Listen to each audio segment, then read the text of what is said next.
Oh man, this chapter was good. This chapter was as good as the last one. Magi, Magi, whatever. Chapter 5, entitled Adventure, and holy fuck. Okay, this was fucking crazy. So, for those of you who watched my last review, of course, I pondered who the slave of this slave girl could have been, and who else but Fat Fuck Boudel. Holy fucking shit. I laughed so hard. I was like, what, this motherfucker? Are you kidding me?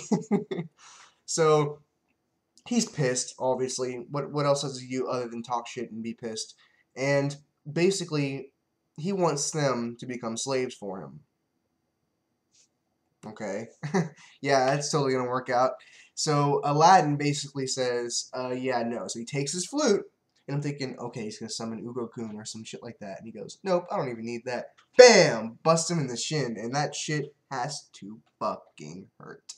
And then he starts beating him and shit with the flute. It's fucking hilarious the way he does it too. And he says straight up, it's people like you that I hate the most. I was like, badass. That's somewhat deep for his character. But yeah, he said it straight up. People like you who look down on others, who want them to be slaves, who care more about your possessions than other human lives and just throw them away like they're nothing. That's fuck you. And it makes sense because this is a guy who took a genie and said, "Hey, I want to be friends, not I don't want all this other shit." So that was pretty interesting. And then of course the cops, the police, the whatever the fuck guards they are, they show up and they're trying to capture them, and they get cornered. And eventually Aladdin decides to summon Ugo Kun, and bam, they all leave. And Ugo Kun basically storms through the group, and they're on top, and they're like, "All right, let's go. We're out of here. Let's go on to our adventure. Fuck these guys."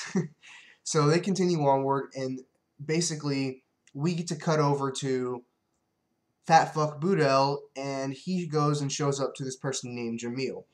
Now, it might just be speculation on my part, but it is quite possible that this Jamil person would be this ruthless lord or whatever they were talking about 2 chapters ago. That's a reasonable assumption. Because he clearly is above Boudel. He addresses him as, sir, as, you know what I mean. He addresses him with a respectful attitude because he's on a higher scale than him. And this is a higher scale than a person who owns slaves. So this Jamil guy has to be high up of some sorts. We'll have to find out more about him later.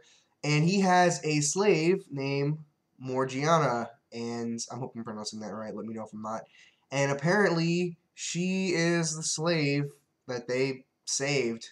And I don't know if this is on some Layla level shit, like she ran into them on purpose or whatever, but it was probably accidental, honestly.